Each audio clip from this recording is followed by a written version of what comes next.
చెల్లించాలి అని ఈ యొక్క కృతజ్ఞత కూడికను ఏర్పాటు చేశారు. ఈ ప్రార్థన వలన, ఈ కృతజ్ఞత కూడిక వలన వాళ్ళకేం జరుగుతుంది అని ఒకవేళ ఆలోచన మనకు వస్తే మన జీవితాలు బాగుపడతాయి. అన్నదానం కంటే వాక్యదానం చాలా గొప్పది. అన్నం తింటే 3 గంటలుగా అరిగిపోద్ది. వాక్యం వింటే జీవితంలో ఎప్పుడో ఒకప్పుడు ఆ మాటలు గుర్తొస్తూనే ఉంటాయి. అంటే అన్నదానం కంటే వాక్యదానం ఎందుకు గొప్పది అంటే, మనం వాక్యం విన్నాము అంటే అది ఎప్పుడో ఒకప్పుడు మనలో సందర్భాన్ని బట్టి అది మనకి జ్ఞాపకం వస్తూ ఉంటుంది. అలాంటి వాళ్ళల్లో నేను ఒకడిని. మీకు అర్థమైందమ్మా? అలాంటి వాళ్ళలో నేను ఒకడిని. ఎందుకంటే నాకు మొదట్లో యేసుప్రభు అంటే అస్సలు పడదు. వాళ్ళు ఎదురైనా కానీ శవానికి ఎదురెళ్ళకూడదు అంటే నేను ఎదురెళ్ళేవాడిని. కానీ క్రైస్తవులకు మాత్రం ఎదురెళ్ళేవాడిని కాదు. అంత కోపం నాకు వాళ్ళంటే, వాళ్ళ పద్ధతులన్నా వాళ్ళ విధానాలన్నా. ఆ తర్వాత కొమ్ములు తిరిగిన వాళ్ళే నా కాళ్ళ దగ్గరకు వచ్చారు, నువ్వెంతరా అని నన్ను పట్టి తెచ్చి ఆయన కాళ్ళ దగ్గర పడేసుకున్నాడు. అర్థమైంది. ఎందుకంటే మహామహులు ఆయన దగ్గర నిలబడితే వాళ్ళలో మనమెంత, కాకపోతే తెలియక మూర్ఖంగా ఉండిపోయాం. లోకంలో ఉన్నప్పుడు దేవుని జ్ఞానం, మన జ్ఞానాన్ని చూసుకుంటే లోకంలో ఉన్నప్పుడు మన జ్ఞానం చాలా గొప్పదని ఫీల్ అవుతూ ఉంటాం. మనది ఎప్పుడు సరైన జ్ఞానం కాదు అని అర్థమైంది అంటే వెలుగు ప్రసరించినప్పుడు. చీకటిలో ఉన్నవాడు చీకటినే గొప్పగా అనుకుంటే మరి వెలుగులో ఉన్నవాళ్ళు, వెలుగుకి చీకట్లో ఉన్నదేందో చూడగలిగే శక్తి వెలుగుకుంటుంది అమ్మా, అవునా కదా? అలాగే భూమి మీదకి వచ్చిన ప్రతి ఒక్కళ్ళం కూడా ఏ కులమైనా ఏ మతమైనా ఎంత పెద్ద పరిస్థితుల్లో ఉన్నా, ఎంత పలుకుబడి ఉన్నా, ఎంత ధనవంతులమైనా సరే మన జీవితం సరైన మార్గంలో నడవాలి అంటే మనం మంచి మనుషులుగా బ్రతకాలి అంటే మనిషిగా బ్రతికే లేదా జ్ఞానిగా బ్రతికే ఒకే ఒక స్థలం ప్రభు అయిన యేసుక్రీస్తు వారి సంఘంలో దొరికే ప్రత్యేకమైన స్థలం. అలాంటి ప్రత్యేకతని నేను ప్రభు దగ్గరకు వచ్చినాక తెలుసుకున్నా. ప్రభు దగ్గరకు రాకముందు ఎలా ఉండేవాళ్ళం అంటే, పురుషుడేమో తన పురుషాధిక్యతని చూపిస్తూ ఉంటాడు, స్త్రీ ఏమో నేను నా భర్త దగ్గర అణిగి ఉండాలి అని. తల్లిదండ్రులు కూడా అదే నేర్పేవాళ్ళు. అణిగి ఉండటానికి నువ్వేమన్నా జీతానికి వచ్చావా ఆయన దగ్గరికి? ఏమ్మా, అణిగి ఉండటానికి స్త్రీ ఏమన్నా జీతానికి వచ్చింది? ఒకప్పుడు అలాగే అనుకొని నా భార్యని ఏమని పిలిచేవాడిని తెలుసా? ఇట్రావే అనేవాడిని. ఇట్రా అనేవాడిని కాదు, ఇట్రావే ఏం చేస్తున్నావే లోపల, నాన్న దాన్ని రమ్మను ఇటు అనేవాడిని మా నాన్నతో. అమ్మ దాన్ని రమ్మను, ఏం పిలిస్తే పలకదు అనేవాడిని. మా అమ్మ కూడా లోకంలో ఉంది కాబట్టి దాన్ని అనే ఆ మాట వాళ్ళకి ఎవరికి తప్పుగా అనిపించేది కాదు, మా నాన్న కూడా తప్పు అనిపించేది కాదు. ఎందుకనంటే మా నాన్న కూడా మా అమ్మని ఏమని పిలిచేవాడు తెలుసా? ఇట్రావే అనేవాడు. అంటే మీరు అనుకోవచ్చు భార్యని ట్రావే అంటే తప్ప అని. ప్రభు దగ్గరకు వస్తే తప్పు అనిపిస్తుంది. రావే అనేది ప్రభు దగ్గరకు వచ్చిన తర్వాత అది ఎంత భయంకరమైన పదంగా కనపడింది అంటే నాకు అమ్మో, అప్పుడు అంత భయంకరంగా పిలిచేవాడినా. వాక్యం ఎప్పుడైతే తెలిసిందో, స్త్రీ పురుషుల యొక్క స్థాయిని నేను ఎప్పుడైతే తెలుసుకున్నానో అప్పుడు అర్థమైంది నా పద్ధతి సరైంది కాదు అని. అప్పటి నుండి పేరు పెట్టి కూడా కాదు, ట్రావే అనేవాడిని. ఆ తర్వాత పేరు పెట్టి మణి ఇట్రా, పేరు పెట్టి అంటే పేరు పెట్టి పిలవటంలో ఏముంది? ప్రేమ ఉంది, గౌరవం ఉంది. ఇటు రావే అంటే ఇటు రారా అంటే పద్ధతేనా? అందుకని ఇప్పుడు భర్తల్ని రాను రాను ఏమైపోయిందో తెలుసా? ప్రభువులో లేకపోవటం వల్ల భర్తలు కూడా పేరు పెట్టి ముద్దుగా ఏం చేస్తున్నారు? ఏమండి కాదు, పేరు పెట్టి పిలుస్తున్నారు. ఒకప్పుడు పేరు పెట్టి పిలిస్తే తప్పు, కానీ యజమాని ఎవరైనా పేరు పెట్టి పిలుస్తారా? శారా గారికి అబ్రహాం గారిని ఎలా పిలిచింది? యజమానుడా అని పిలిచింది. నేను యజమానుని కానీ ఇటు రావే అన్నాడా? నా చేతుల కింద అణిగి మణిగి ఉండాలన్నాడా? ఎందుకంటే వాళ్ళు దేవుళ్ళు లేకపోతే ఒకప్పుడు నాలాగే ఉండేవాళ్ళేమో. కానీ అబ్రహాం గారు దేవుణ్ణి ఎరిగిన తర్వాత అలాంటి స్థితిలో ఆయన లేడు. ఇదెందుకు చెప్తున్నావన్నా నేను అనుకోవచ్చు. ఈరోజు నేను ఫేస్బుక్లో ఒకటి చూశాను. చర్చికి వెళ్ళే భార్య, చర్చికి వెళ్ళని భర్త ఆ మనిషిని ఎలా పడితే అలా మాట్లాడి ఏమన్నాడు తెలుసా? మీరు చెడ్డోళ్ళని బైబిల్లోనే ఉంది అన్నాడు. ఏమన్నాడు? మీ ఆడవాళ్ళు చెడ్డోళ్ళని బైబిల్లోనే ఉంది. ఎక్కడ బావా అన్నది. సామెతల గ్రంథం 31వ అధ్యాయం 10వ వచనం. మీరు కూడా దీన్ని చూద్దాం. ఏమన్నాడు? అసలు మీరు చెడ్డోళ్ళని దేవుడే రాపిచ్చాడే అన్నాడు. ఎక్కడ బావా అంటే రిఫరెన్స్ తీయమన్నాడు, చూపించాడు. 31వ అధ్యాయం 10వ వచనం సామెతల గ్రంథం. గుణవతి అయిన భార్య దొరుకుట అరుదు, అట్టిది గుణవతి అయిన భార్య దొరకటం అరుదు. అంటే ఏంటో తెలుసా? తక్కువ అని అర్థం. గుణవతి అయిన గుణం ఉండ భార్య దొరకటం తక్కువ అన్నాడు. గుణం ఉండ భర్త దొరకటం తక్కువ అని బైబిల్ ఏడైనా ఉందా అని అడిగాడు. మీకు అర్థమైందా? అప్పుడు భార్య ఏం చేసింది? అరే నిజమే, దేవుడు ఎందుకు ఇలా రాయించాడు అనుకుంది. మీకు అర్థమైందమ్మా? అంటే గుణవతి అయిన భార్య దొరకటం తక్కువ అని దేవుడే అన్నాడు అంటే స్త్రీని అవమానపరిచినట్టుందా లేదా? అలాగని నేను స్త్రీల వైపు అసలు ఉన్నాను. దేవుడు ఏది చెప్పమంటే అదే చెప్తా. దేవుడు ఎలా ప్రవర్తించమంటే అలా ప్రవర్తించడానికి మనం ప్రభు దగ్గరికి వచ్చాం. అవునా కదా? కొంతమంది స్త్రీల పక్షపాతి అనుకునేది పొరపాటున. లేదు, దేవుడు చెప్పిందే చేయడానికి పురుషులమైన స్త్రీలమైనా వచ్చాం. దేవుడు చెప్పినట్టు పాటించి చూడు, నీకు ఘనత వస్తుంది, నీకు గౌరవం వస్తుంది. నువ్వు నిజమైన ప్రేమని, నిజమైన గౌరవాన్ని భార్య దగ్గర పొందగలవు. పాటిస్తే తెలిసింది, పాటిన వాళ్ళకి తెలియదు. ఇక అప్పుడు అన్నాడు, ఈ రిఫరెన్స్ చూసేవాడు తెలుసా? గుణవతి అయిన భార్య దొరకటం అరుదు, ఒకవేళ దొరికిన భార్య ముత్యము కంటే అమూల్యమైంది, కాబట్టి భార్య దొరికిన వారికి మేలు దొరికింది, అందుకే నీ గుణం మంచిది కాదు అన్నాడు. ఎంత ఇదిగా ఉంది. ఇంతకు ఆవిడలో గుణం ఎందుకు లేదు? అమ్మ, బైబిల్లో స్త్రీలు ఉన్నారా లేరా? భక్తులు పురుషులతో పోటీగా చేసిన భక్తులు ఉన్నారా లేదా? యుద్ధంలో పురుషుణ్ణి కూడా చంపారు తెలుసా మీకు?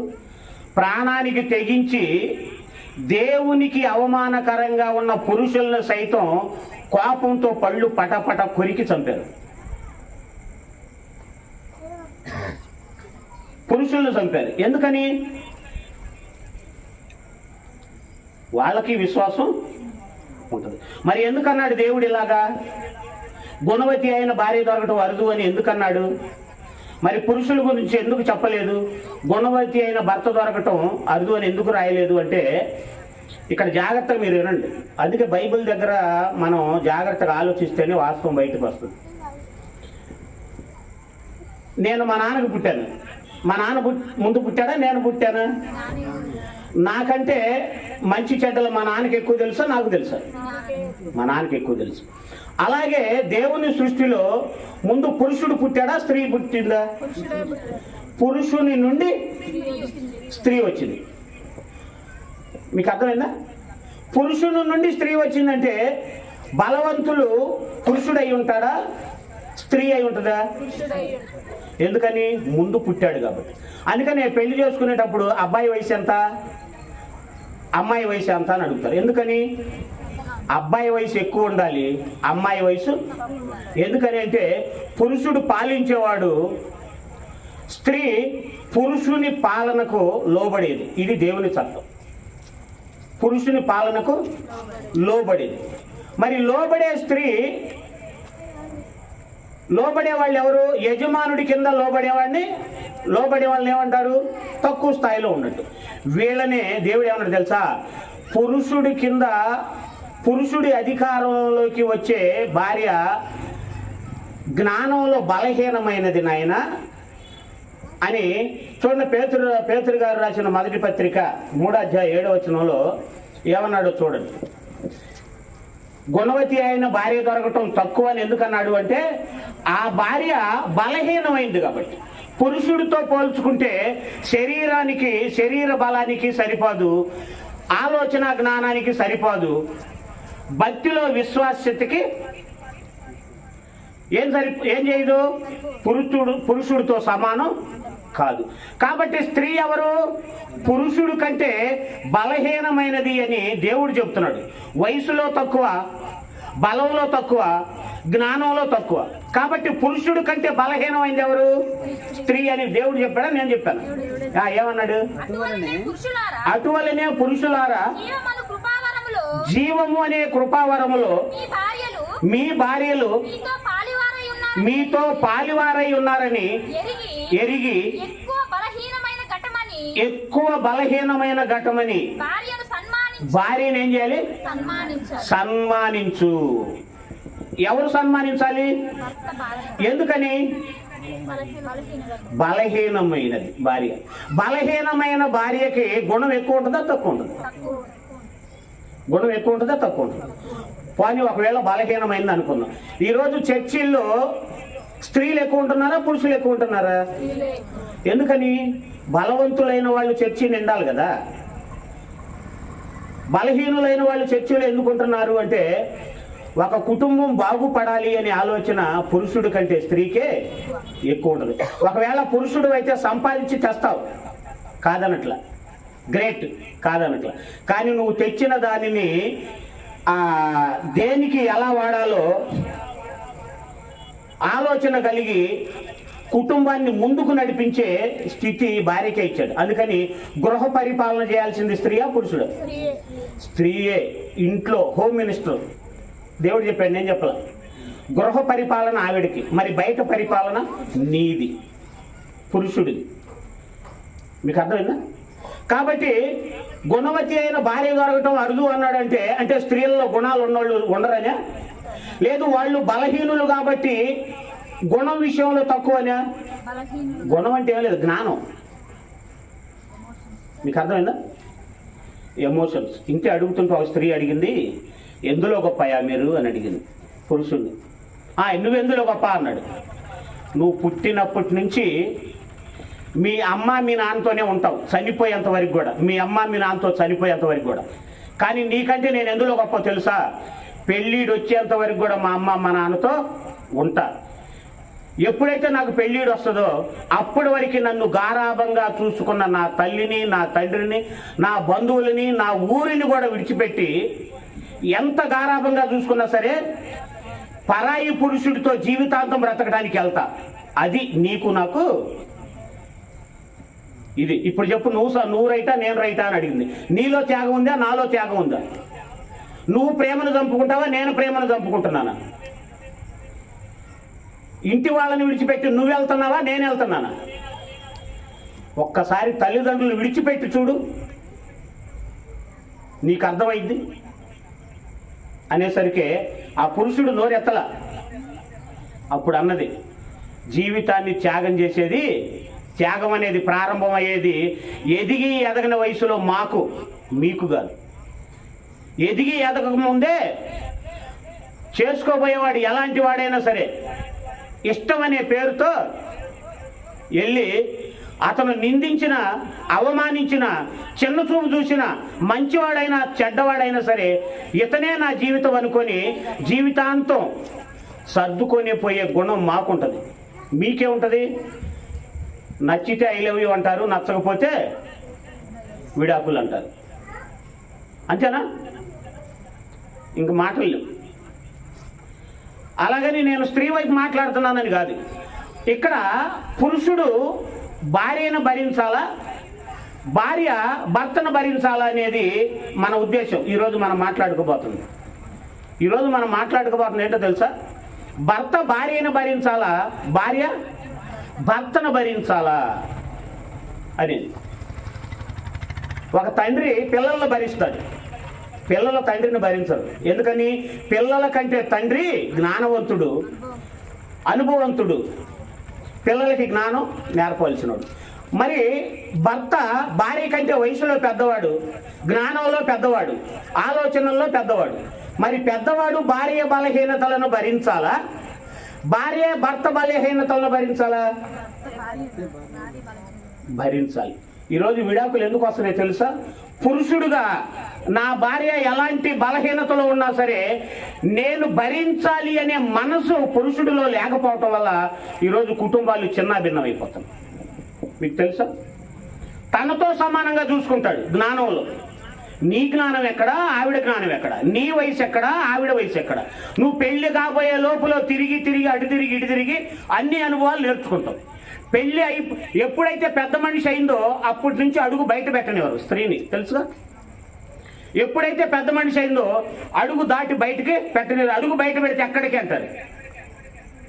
ఇంటిలోనే. నువ్వు పెళ్ళిడు వచ్చేంత వరకు కూడా తిరిగి అక్కడ తిరిగి ఇక్కడ తిరిగి వాళ్ళు అలాంటి వాళ్ళు ఇలాంటి అంతా నేర్చుకున్నావు తిరిగి. ఇదే జ్ఞానాన్ని స్త్రీ మీద ప్రదర్శించి నీతో సమానంగా ఉండి ఏదో చిన్న తప్పు చేసేసరికి ఆ తప్పుల్ని భూతద్దంలాగా చూసి నీకు నాకు సెట్ కాదు అంటున్నావు అంటే దేవుడు నీకు ఇచ్చిన స్థాయిని నువ్వేం చేసుకుంటున్నావు? భరించాలనే మనసుని దిగదార్చుకొని స్త్రీతో సమానంగా చూసుకుంటున్నావు. ఏం చేస్తాను? స్త్రీతో సమానంగా చూసుకుంటాను అంటే నీకు భరించే మనసు లేదన్నమాట. ఏం భరించకపోతే నష్టం ఏంటయ్యా పాస్టర్ గారు అంటారేమో. నష్టం నీకే, నష్టం పురుషుడికి. కొంతమందికి ఎట్లా ఉంటుంది తెలుసా?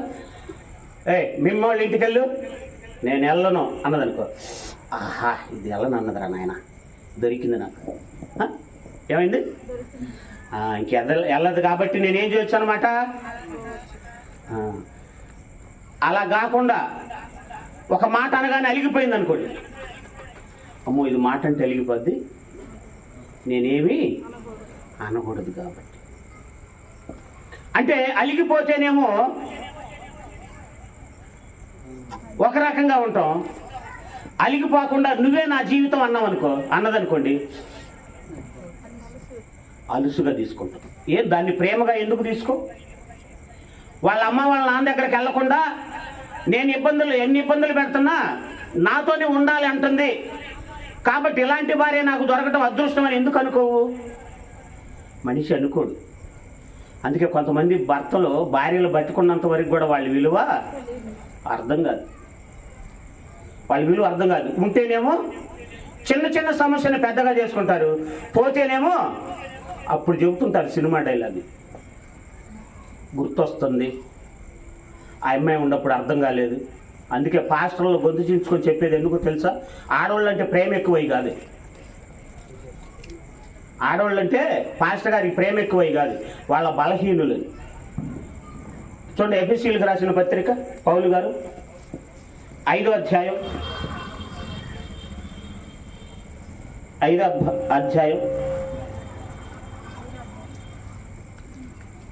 25వ వచనం 22 చదవండి. స్త్రీలారా ప్రభువునకు వలె లోబడిన శారా గారు భర్తను ఏమన్నది? యజమానుడా అన్నది. అప్పుడు అబ్బా నన్ను యజమానుడు అన్నది కాబట్టి నేను అధికారం చెలాయించాలనుకున్నాడా? అనుకోలే. అయ్యా పిల్లలు లేరు, హాగర్ దగ్గరికి వెళ్ళి నాకు పిల్లల్ని ఇవ్వవా అంటే పిల్లలంటే అంత పిచ్చా నీకు? సరే వెళ్తాలి అన్నాడు. ఆయన పిల్లలు పుట్టగానే తెచ్చి ఆవిడ చేతులు పెట్టాడు. ఆవిడ ఎప్పుడైతే భార్యని అవమానించిందో వెంటనే ఉన్నాడు, ఈవిడ పంపి అనగానే ఆవిడతో నేను ఆనందపడ్డాను, సుఖపడ్డాను, ఆవిడతో కలిసి బతికాను, నేను విడిచిపెట్టను, రెండో భార్యగా ఉంటుందిలే అన్నాడా? లే, పైకి లే, తీసుకొని బిడ్డని పద విడిచిపెట్టి వస్తా అన్నాడా? అదే ఇప్పుడు పురుషులైతే భార్య అంటే అది, భార్య అంటే అలాగుండాలి, అబ్రహాం గారు లాగా ఉండాలి. ఎందుకని? పిల్లల కోసం వేరే స్త్రీతో వెళ్ళయ్యా, బిడ్డ పుట్టగానే నాకు తెచ్చి, ఎందుకని? పుట్టేది నీకు కాబట్టి నాకు తెచ్చివు అన్నాడు, తెచ్చిచ్చాడు. వెంటనే ఆవిడ ఏం చేసింది? పిల్లలు లేనిదానా, నాకు పిల్లలు పుట్టారు తెలుసా అని గర్వపడింది. వెంటనే ఇది నాకొద్దు, దీన్ని పంపించాను. కానీ వెంటనే అబ్రహాం గారు ఏం చేయాలి తెలుసా? పంపించాడా? రెండో భార్యగా ఇంట్లో ఉంటుంది అనుకున్నాడు. అది యజమానుడికి ఉండే లక్షణం ఏంటో తెలుసా? నీకు లోబడే భార్య నీ జీవితం అనుకోవటం, అది యజమానుడికి ఉండే లక్షణం. లోబడే కొద్దీ అలుసుగా తీసుకోకూడదు, లోబడే కొద్దీ పెరగాల్సింది ప్రేమ, అలుసు కాదు. కదా యేసు ప్రభు సంఘం లోబడే కొద్దీ ఏం చేశాడు ఒక్కసారి చూడండి. 27వ వచనం చూడండి. పురుషులారా మీరును మీ భార్యలను ప్రేమించుడి. ఏమంటున్నాడు? పురుషులను ఏమంటున్నాడు? స్త్రీలనేమో మీ పురుషులకి, మీ భర్తలకు లోబడి ఉండండి అంటున్నాడు. లోబడి ఉంటే మీరేం చేయాలి తెలుసా? వాళ్ళని ప్రేమించాలి. ఏం చేయాలి? వాళ్ళని లోబడే పని వాళ్ళది. లోబడే కొద్ది ప్రేమించే పని, లోబడే కొద్ది అలుసుగా తీసుకునే పని అయితే కుటుంబం ఏమైపోద్ది? చిన్నప్పుడే కొంతమంది కుటుంబాల్లో పిల్లలు, చిన్నపిల్లలు, వాళ్ళు మానసికంగా ఎదగకుండా భార్యాభర్తలు ఇద్దరు ఏం చేస్తుంటారు తెలుసా? చిన్న చిన్న వాటికి గొడవలు. వీళ్ళు పొద్దున్నే లేవగానే అమ్మా నాన్నతో సంతోషంగా గడపాలనుకుంటారు. కానీ ఈ పిల్లలు అమ్మా నాన్నతో మాట్లాడబోయే లోపు వీళ్ళు ఎడమొఖం పెడమొఖం. వీళ్ళని చూసి మానసికంగా సంతోషంగా తల్లిదండ్రులతో గడపాలనుకునే వీళ్ళు ఏం చేస్తారు తెలుసా? ఇద్దరు వాకిట్లో వచ్చి కూర్చుంటారు. వీళ్ళు అరుచుకుంటా ఉంటారు, వీళ్ళు వాకిట్లో కూర్చుంటారు. మానసికంగా ఏమి ఎదుగుతారు? కనీసం పిల్లలను చూసైనా సరే తెలివిగా ఆలోచిస్తాం. అందుకే దేవుడు మనుషులు ఎలా బ్రతకాలో, భార్యాభర్తలైన వాళ్ళు ఎలా బ్రతకాలో ఆయన ముందుగానే రాసిపెట్టాడు. ఏమన్నాడు? పురుషులారా మీరును మీ భార్యలను ప్రేమించుడి, అలాగే క్రీస్తు కూడా సంఘాన్ని ప్రేమించి. ఈ మాట జాగ్రత్తగానండి. క్రీస్తు పురుషుడు స్థానంలో ఉన్నాడు కదా, క్రీస్తు కూడా ఏం చేశాడు తెలుసా? లోబడే సంఘాన్ని ప్రేమించి, అది కలంకమైనను ముడత అయినను అలాంటిది మరి ఏదైనాను లేక. అదిగో ఈ మాట జాగ్రత్తగానండి. అమ్మ, సంఘం ప్రభువుకి ఏమైంది? భార్య కదా, మనకు తెలిసి ఇదంతా. సంఘం ప్రభువుకి భార్య, ప్రభు సంఘానికి ఏమవుతాడు? భర్త. ఆ భర్త అంట బలహీనమైన ఈ భార్యని, పాపముల చేత అపరాధముల చేత చనిపోయిన ఈ భార్యని, సంఘం అంతేనా కాదా? పాపముల చేత అపరాధముల చేత చనిపోయిందా? చనిపోయింది. అంటే పాపాలు చేసి యేసు ప్రభు తెలివికి తక్కువగా ఉన్న ఈ సంఘాన్ని యేసు ప్రభు వారు భరించి ఏమన్నాడు తెలుసా? భరించాడా? లేకపోతే పాపం చేశారు చంపేస్తానన్నాడు? భరించాడు. బలహీనమైన మనలని ప్రభు భరించాడు. పురుషుడి స్థానంలో క్రీస్తున్నాడు. అప్పుడు క్రీస్తు ఏం చేశాడు తెలుసా? సంఘం బలహీనతలో ఉందని తెలిసిన అలాంటి సంఘాన్ని తనతో పాటు నిలబెట్టుకోవటం కోసం, మీకు అర్థమైనా? తనతో పాటు నిలబెట్టుకోవాలి. మరి తనతో పాటు నిలబెట్టుకోవాలి అంటే భార్య తెలిసి తెలియక నిన్ను గౌరవించటం తక్కువయ్యో, నిన్ను అగౌరవపరిచో ఏదో ఒకటి చేసింది అనుకోండి, సాయంత్రం పూట మంచం మీద కూర్చోబెట్టి చెప్పు, నువ్వు ఇలా ఉండొద్దు, మనం దేవుడి బిడ్డలు, మనలో మనకే సమాధానం లేకపోతే మనల్ని చూసి మన ఇరుగు పొరుగు వాళ్ళు ఏమి నేర్చుకుంటారు, మన పిల్లలు ఏమి నేర్చుకుంటారు? కాబట్టి మనల్ని చూసి మన పిల్లలు బాగుపడాలి, మన ఇరుగు పొరుగు వాళ్ళు ప్రభు దగ్గరకు రావాలి అంటే మనం ఇక్కడ వాళ్ళకి ఏం చేయాలి తెలుసా? మాదిరిగా ఉండాలి అని భార్యని మంచం మీద కూర్చోబెట్టి చెప్పుకోవాలి. చెబితే మారతారు. చెబితే మారతారా? మారరా? ఆ చెప్పడంలో కూడా ఏముండాలి తెలుసా? బాధ ఉండాలి, బాధతో కూడిన ప్రేమ. అరే నేను మారటం కోసం మా ఆయన ఇంత బాధపడుతున్నాడా, నిజంగా మా అమ్మ మా నాన్న కూడా ఇంత బాధపడరే అని వాళ్ళ అమ్మా నాన్నని మరిపించేంత ప్రేమ భర్త చూపించాలి. అప్పుడు నువ్వు ఎలాంటి శ్రమల్లో ఉన్నా, ఎలాంటి ఇరుకుల్లో ఉన్నా, ఏ పరిస్థితుల్లో ఉన్నా, చివరికి ప్రాణం పోయే స్థితిలో తనకున్నా సరే మా ఇంట్లోనే చనిపోతానే తప్ప మా అమ్మోళ్ళ ఇంటికి నేను వెళ్ళను. ఎందుకని? చనిపోబోయే ముందు నిజమైన ప్రేమ నా భర్త చూపిస్తాడు అనే ఫీలింగ్ ఆడ ఉండాలి. అట్టా కాకుండా భర్త దగ్గర నిజమైన ప్రేమ లేదనుకోండి, మా అమ్మ మా నాన్నే గుర్తొస్తున్నారు, నేను అక్కడికి వెళ్తాను అంట. ఎందుకు నేను చెప్తానంటే, నేను ఎక్కువ పంచాయతీలు చేస్తూ ఉంటాను, భార్య భర్తలే ఎక్కువ పంచాయతీలు చేస్తూ ఉంటే నాకు బైబిల్ని బట్టి దేవుడు భయంకరమైన అనుభవాలు నేర్పాడు. తక్కన 10 నిమిషాలు వాళ్ళిద్దరు మాట్లాడుకుంటుంటే చెప్పగలను ఎవరెవరిలో ఏ లోపం ఉందో, ఎవరెవరిలో ఏ లోపం ఉందో చెప్పగలను. ఆ జ్ఞానాన్ని దేవుడు ఇచ్చాడు. కాబట్టి భరించిన వాడే భర్త అవుతాడు తప్ప భారాన్ని వేసేవాళ్ళు భర్తలు గారు. అలాగని భారాలు వేసే వాళ్ళని నేను చెడ్డవాళ్ళు అంటున్నా. బైబిల్ జ్ఞానం లేదు అంటున్నా. దేవుడి జ్ఞానం ఉంటే అందరూ కరెక్ట్గా ఉంటారు అంటున్నా. దేవుని జ్ఞానం లేకనే కుటుంబాలు చెడిపోతున్నాయి అంటున్నా.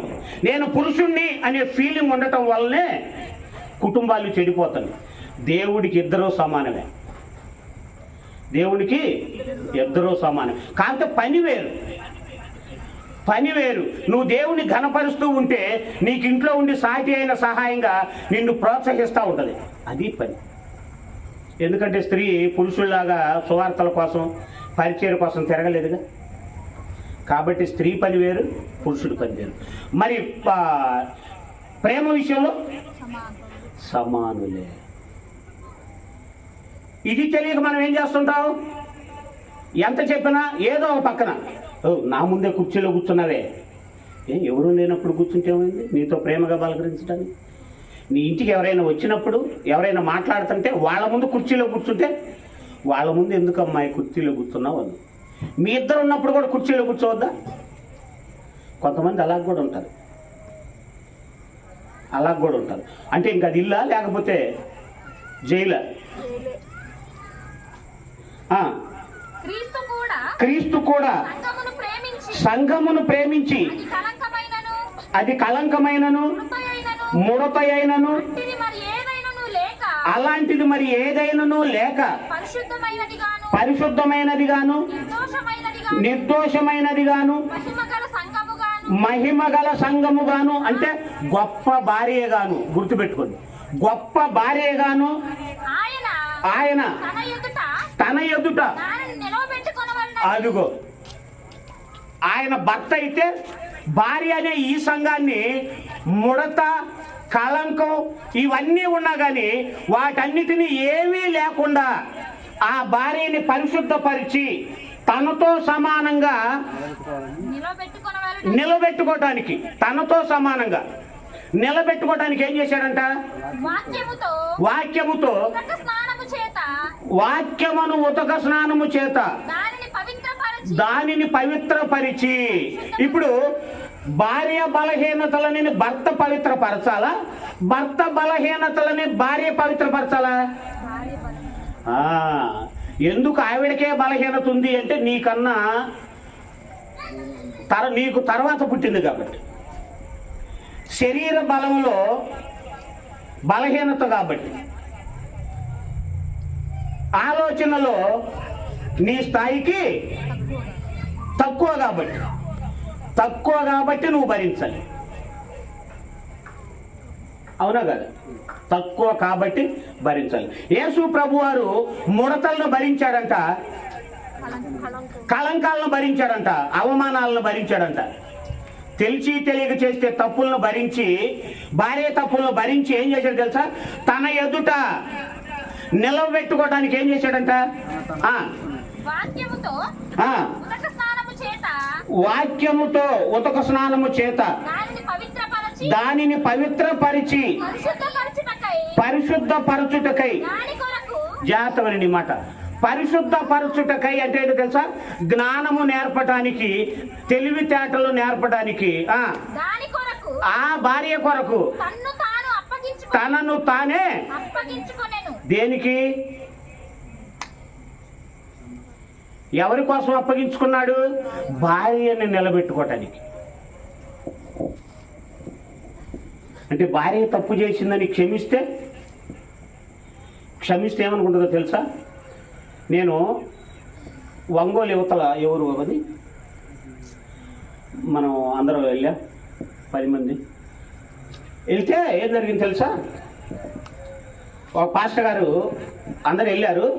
పాస్టర్ గారికి మాట్లాడటం తెలియలే. వాళ్ళకి ఇంకొంచెం కోపం వచ్చింది.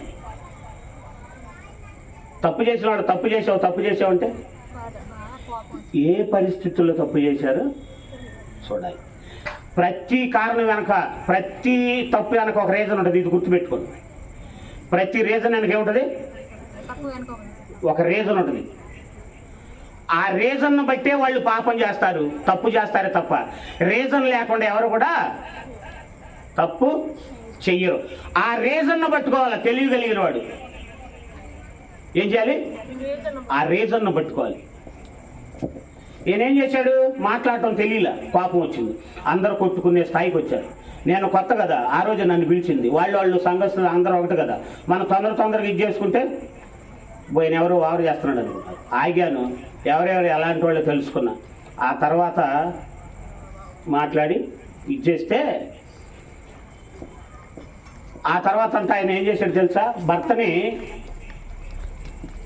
భార్య బలహీనతలంట చెప్పుకుంటా వచ్చేవాడంట. కానీ నువ్వు అలాంటి దానివి ఇలాంటి దానివి అని ఎప్పటికీ అనేవాడు కాదండి. అనకపోయేసరికి ఏం చేసిందంటే, ఒక భర్త భార్య బలహీనతల్ని 10 మందితో చెబుతూ ఉంటే ఈవిడేం చేస్తుందో తెలుసా? ఏడుస్తూ ఉంది. ఏది?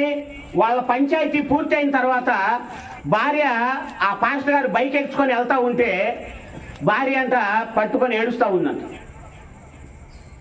వాళ్ళ ఆయన్ని పట్టుకుంది. ఎందుకు ఏడుస్తున్నావు అంటే, నేను పెళ్ళైన కొత్తలో తెలిసి తెలియక ఎన్నోసార్లు నేను ఇబ్బంది పెట్టా. నువ్వు దైవ సేవకుడు అని కూడా నేను చూడకుండా, నిన్ను గౌరవించకుండా, నీ విలువ తెలియక నేను ఎన్నోసార్లు నిన్ను ఇబ్బంది పెడితే, నువ్వు ఈరోజు వాళ్ళ దగ్గర మాట్లాడిన మాటలు ఇంట్లో నా దగ్గర పాటించి వాళ్ళకు నువ్వు చెబుతా ఉంటే నాకు ఏడుపు వచ్చింది. వాళ్ళ దగ్గరే ఏడుపు ఆగలేదు. నేను ఎంత తప్పు చేశానా? నాలాంటిది నీలాంటి వాడికి దొరకకూడదు, నాకు అర్హత లేదు అని బైక్ వెనక కూర్చొని చెబుతా వస్తుందంట. ఎందుకు ఆ పశ్చాత్తాపం వచ్చింది చెప్పండి? అమ్మా, క్షమించి భరించినప్పుడు ఒకనాటికి వాళ్ళకేం పెరిగిద్ది? తెలివి పెరిగింది. వయసు పెరిగే కొద్ది అనుభవం పెరిగి, ఆనాడు నేను అన్ని తప్పులు చేసినా భరించుకుంటా వచ్చాడు అంటే భర్త అంటే ఈయన అని నిజమైన గౌరవం గుండెల్లో నుంచి బయటకు వస్తూ ఉంటుంది. అలాంటి చిన్న చిన్న తప్పులు కూడా నువ్వు పైకి లేపుతా ఉంటే ఈయన ఒక భర్త, నేను ఒక భార్య. ఇంకా పశ్చాత్తాపం ఎప్పుడు వస్తుంది? ఒక మాట చెప్తా, గుర్తుపెట్టుకోండి.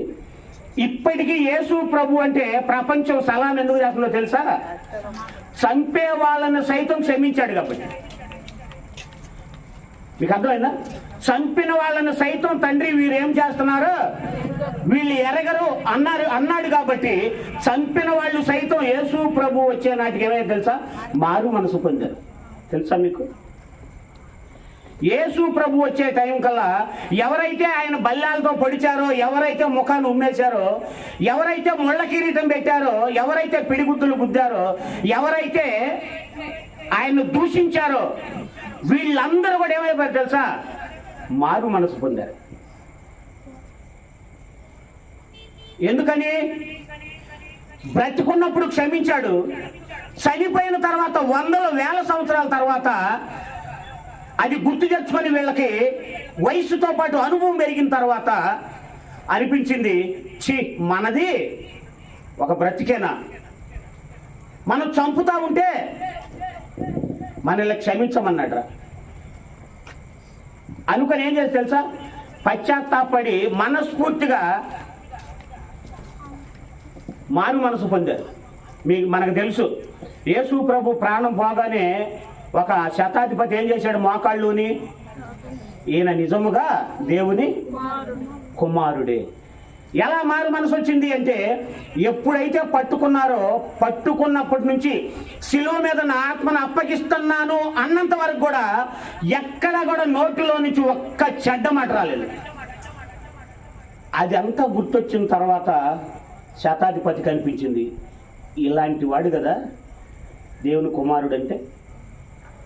ఇన్ని ఇబ్బందులు పెడుతున్నా, ఇన్ని అవమానాలు భరిస్తున్నా, బందిపోతు దొంగని బరబ్బాని విడిచిపెడతానంటే వద్దన్నా కానీ వాళ్ళని ప్రేమించాడు అంటే, వాళ్ళని క్షమించాడు అంటే ఇది కదా దేవుడి కుమారుడి లక్షణం అనుకున్నాడు. శిలువ మీద దొంగ సైతం ఏడ్చి, అరే మనమైతే తప్పు చేశాం, ఈయనేం తప్పు చేశాడురా, మనకిది సమంజసమే, కానీ ఈయనకు అన్యాయంగా శిక్ష చేశారని, ప్రభువా నీ రాజ్యంలో నన్ను చేర్చుకోగలవా అంటే, ఎందుకు చేర్చుకోను, నేను ఎదురు చూస్తుందే పశ్చాత్తాపడతావా లేదని. అలాంటి పశ్చాత్తాపం నీలోకి వచ్చిన తర్వాత నేడే అన్నాడా లేదా ఒక వారం తర్వాత అన్నాడు? నేడే నాతో కూడా. అవునా, ఇప్పుడే కదా నేను మారు మనసు పొందింది అంటే, నువ్వు ప్రభువుని నమ్ముకొని ఎన్నేళ్ళు బ్రతికేదని కాదు ఆయన చూసేది, ఎంత మారు మనసు పొందావనేదే చూస్తాడు. అర్థమైందా? అందుకే దేవుడిచ్చిన జీవితాన్ని ఆలోచించి ఆచితూచి అడుగు ముందుకేయాలి. మాట నోటిలో మాటే కదా అని మాట్లాడితే ఆ మాట కంటే, ఆ మాట ఎంత భయంకరమైంది తెలుసా? కత్తిపోటు కంటే దారుణమైన మాటలు. ఆ మాటలకి యేసు ప్రభు కళ్ళంత నీళ్ళు వచ్చాయి, కానీ ఒక్కళ్ళను కూడా పిచ్చోళ్ళలాగా వీధుల్లో ఆ శిలువ భుజానేసి శిలువ లాక్కుంటా వెళ్తా ఉంటే అందరి వైపు, స్వస్థపరిచబడిన వాళ్ళ వైపు బాధతో చూశాడే తప్ప, రా మీకు రోగాలు వస్తే స్వస్థపరిచాను, పచ్చవాయువు గల వాడిని బాగు చేశాను, కళ్ళు లేని వాళ్ళ కళ్ళు ఇచ్చాను, చివరికి వాక్యం వినడానికి మీరు వస్తే ఆహారం కూడా మీకు ఇచ్చాను, ఇంత చేసిన నన్ను ఇంత శిక్షిస్తూ ఉంటే మీరు ఒక్కళ్ళు కూడా స్పందించరా అని అడిగాడా? ఏమో అడిగాడా? అదే మనమైతే ఒక 1000 రూపాయలు ఇచ్చామనుకోండి, ఆ మనిషి మనకు అనుకూలంగా లేరు అనుకోండి, 1000 రూపాయలకే బయటపడతాం. నేను నీకు అప్పుడు 1000 ఇయ్యలేదా, ఏం అనకపోతే ఏమైంది ఏమా అంటే ఏమన్నా వస్తుందా?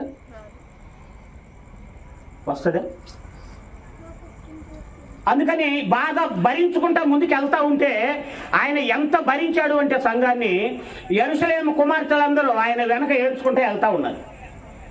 ఆయనకు బాధ ఎక్కువైంది. ఎందుకని? పురుషులు ఏడవలేదు. ఎందుకని అమ్మా అక్కడ? అమ్మా ఆయన సిలువ మోసుకొని వెళ్ళినప్పుడు పురుషులు ఏడ్చారమ్మా? గ్లోరీ సిస్టర్, పురుషులు ఏడవలేదు. ఎందుకో తెలుసా? స్త్రీలు బలహీనులు, వాళ్ళు ఎమోషన్స్ని ఏం చేసుకోలేరు, కంట్రోల్ చేసుకోలేరు. అందుకే స్త్రీకి బాధ కలగగానే వెంటనే ఏడ్చిద్ది, పురుషుడు ఏడుస్తాడా? అందుకని పురుషుడు బలవంతుడు. భార్య బలహీనరాలు ఏ విషయంలో? ఎమోషన్స్ని కంట్రోల్ చేసుకోలేదు. చిన్న చిన్న వాటికి ఏమైపోద్ది? బయటపడిపోద్ది. పురుషులు అంటారు, ఎందుకు దానికి ఏడుస్తావు అంటారు. ఎందుకు?